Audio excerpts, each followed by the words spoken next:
Hi, Kidney Warriors and friends, Dee Moore here.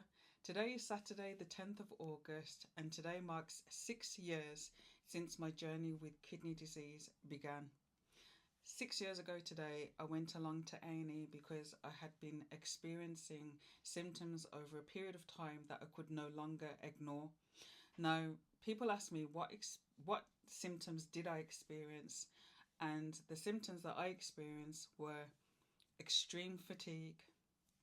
I was hot and sweaty, to the point where everyday tasks became more and more difficult. I started having headaches, and it was the headaches that finally forced me to go along to A&E. The doctor did a blood test and said that I had to be admitted to the hospital, and so that is how my journey began. I was in the hospital for just over 8.5 weeks, and during that time, my kidney function plummeted. The time that I was in the hospital was extremely difficult. I was fevering all night, every single night, for 7.5 weeks out of the 8.5 weeks that I was in the hospital. The doctors tried many different tests, every test that you can think of, to try and work out why my kidneys were failing.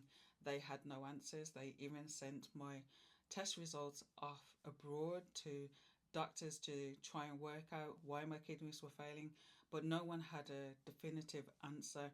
They had different theories as to why my kidneys were failing, like cancer, like TB, different theories, but I didn't fit any particular category or box. I was an enigma to the doctors. It was extremely traumatizing and stressful being in that situation. I lost over 12 kilos in weight. I was very, very ill. And my lowest point in the hospital, I had again been fevering through the night, and each time I had my temperature would go up, it would break, and then I'd be covered in sweat from head to toe, soaking through all my night clothes, soaking through the sheets. And this had happened again. And I remember I had sweated so much that the sweat was actually pooling in the bed, that I was soaked that badly. And I just didn't move. I just didn't have the strength to move. And I lay there and I prayed, and I asked God to take me, because I just said I just can't go on anymore. I just can't take anymore. But God had a purpose beyond what I was going through at that time. He didn't honor that prayer. I'm still here. And the other prayer that I had when I was in the hospital was I wanted to be completely healed. I just expected that I would be discharged, I would recover, get better, and go back to my normal life as it was. But God didn't honor that prayer either. And I understand the purpose of that, because the truth of the matter is, if I had passed as I had wanted to during that time in the hospital, or if I had fully recovered after coming out of the hospital, then I would never have started my kidney advocacy work. I would never have started Diary of a Kidney Warrior, and I would never have started Diary of a Kidney Warrior podcast.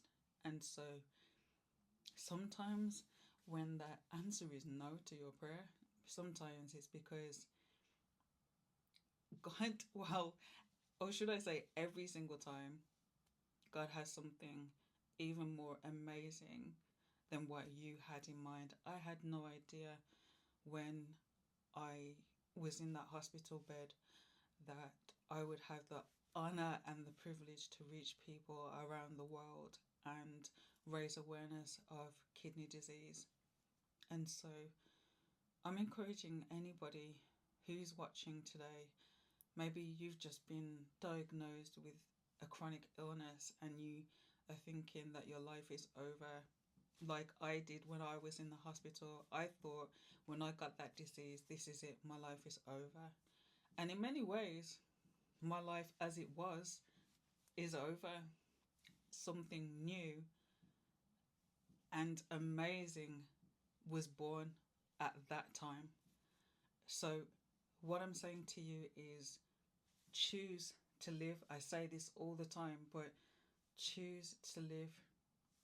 Allow yourself to grieve your life as it was and embrace your new life.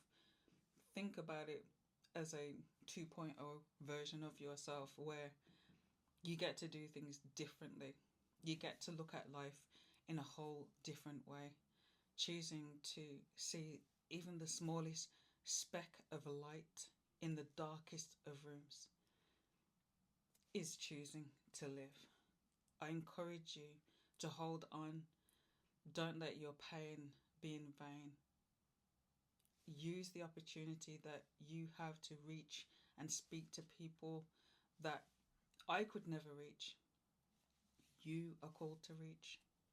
So, my encouragement is don't give up hope, trust in God, and choose to live.